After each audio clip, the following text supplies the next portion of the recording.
मोहतरम नाज़रीन, सऊदी हुकूमत का गैर मुल्कियों के लिए बड़ी सहूलत का ऐलान।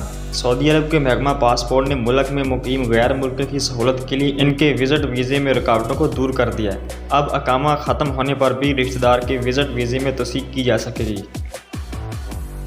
इस हवाले से सऊदी हुकूमत पासपोर्ट ने कहा है कि मुल्क में कानूनी तौर पर मुकीम गैर मुल्की अकामा ख़त्म होने पर भी अपने रिश्तेदार के विज़िट वीज़े में तौसीक़ करा सकता है।